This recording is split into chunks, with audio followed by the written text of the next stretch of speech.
ब्राह्मणों के साथ स्वस्ति वाचन, कुटुंबी जन शत्रुघ्न जी ब्राह्मणों के समूह के साथ हर्षित होकर, भरत जी तो प्रेम विवश है।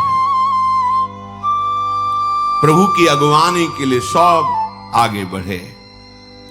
बहुत लोग अटारियों पर चढ़ जाते क्योंकि सुना था विमान से आ रहे, किधर विमान दिखाई दे रहा है, अरे हाँ वो विमान आ रहा है, जोर से चिल्लाते राम जी आ रहे हैं, इधर से विमान आ रहा है। कोलाहल अवधपुरी में। श्री रघुनाथ जी पूर्णिमा के चंद्रमा है और अवध वासी समुद्र है। जैसे पूर्णिमा के चंद्र को देखकर समुद्र में उफान आती है, ऐसे भगवान श्री रामचंद्र जी को देखने के लिए उफान आई हुई अवध रूपी समुद्र में। सब दौड़ रहे हैं, ऐसा लग रहा है अवधपुरी समुद्र की ये तरंगे हैं। प्रभु हाथ जोड़कर पहले अवधपुरी को प्रणाम किया। भगवान का नित्य धाम है अयोध्या। जो समीप बैठे हैं उनको सबको ये मेरी जन्मभूमि अयोध्या है। सुग्रीव, अंगद, विभीषण, ये परम पावन पुरी है। सुन कपीश अंगद लंकेशा, पावन पुरी रुचिर यह देशा।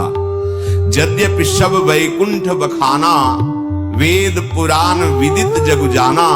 अवधपुरी सम प्रिय नहीं सो, यह प्रसंग जाने को।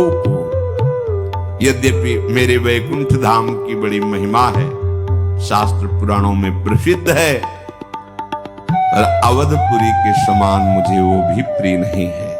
ये बात कोई बिरले मेरे प्रेमी जन समझते हैं।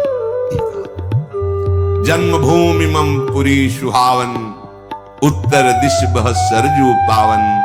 जा मज्जनते बिनहि प्रयासा, मम समीप नर पावहि बासा।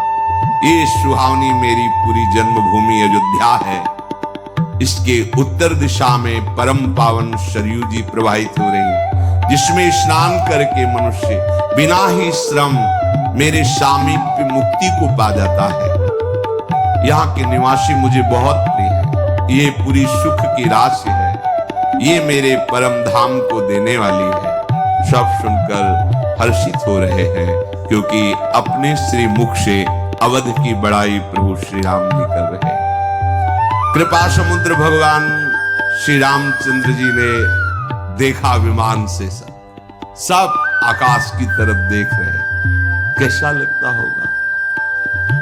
ये कोई उपासक ही भावना कर सकता है, जो तड़प रहा है प्रभु के लिए। दर्श बिंदु खन लागे।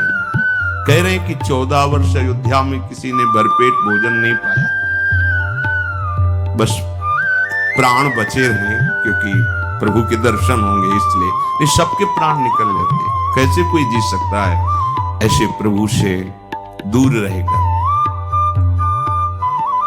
प्रभु ने पुष्पक विमान को आदेश किया, नगर समीप आ गया है, नीचे उतर जाओ। विमान पृथ्वी पर आकर विराजमान। पुष्पक विमान से कहा, तुम कुबेर को प्राप्त हुए थे, इसलिए तुम जाओ कुबेर के पास। पुष्पक विमान भगवान की आज्ञा पाकर चल पड़ा। कुबेर जी का ये रावण ने जबरदस्ती छीन लिया था। पुष्पक विमान को भी दुख है भगवान से बिलग रहने में। पुष्पक विमान को पीड़ित राम चले सो, हर्ष बिरह अतिताप। भरत जी सब लोगों के साथ श्री रघुवीर जी ने दृष्टि डाली, सबके शरीर सूखे हुए। कृष्ण श्री रघुवीर वियोगा। भगवान के वियोग में अयोध्यापुरी में 14 वर्ष व्यतीत हो गए, किसी ने कोई भी सुख नहीं भोगा। भगवान की विराग में चलते रहे। भगवान देख रहे, सबके कृष्ण शरीर है। वामदेव, वशिष्ठ आदि मुनि सब स्वस्ति वाचन। भगवान धनुष बाण रखकर साष्टांग दंडवत कर रहे हैं। गुरुदेव वशिष्ठ जी को। दौड़ करके चरण पकड़ लिए वशिष्ठ जी के। वशिष्ठ जी तो कुछ कह ही नहीं पा रहे, बस अश्रु चल रहे, रोम रोम पुलकित है। बाह्य सुधी ला के भगवान को गले लगा रहे हैं। कैसे हो राम? तो कह रहे कुशल तुम्हारी ही दया, आपकी दया से गुरुदेव कुशल है। भगवान कह रहे हैं हे गुरुदेव आपकी दया से कुशल। धर्मधुरी को धारण करने वाले रघुनाथ जी सबसे पहले गुरुदेव के बाद ब्रह्म ऋषियों के समीप गए, सबके चरणों में मस्तक नवाया। फिर भरत जी व्याकुल होकर के प्रभु के चरणों पर गिर पड़े। ब्रह्मा जी, देवता, मुनि, शंकर जी ये सब देख भरत जी प्रभु के चरणों। अब जो प्रेमी की दशा होती तो प्रेमी हृदय ही प्रभु बार बार उठाना चाहते, पर भरत जी भूमि पर प्रभु के चरणों में मस्तक रखे हुए उठ ही नहीं रहे। कृपा सिंधु रघुनाथ जी बल लगाकर भरत जी को उठाया, चरण पकड़कर बस अश्रु प्रवाह चरणों में कर उठाया। यही हमारा स्थान है, यही हमारा जीवन है। भगवान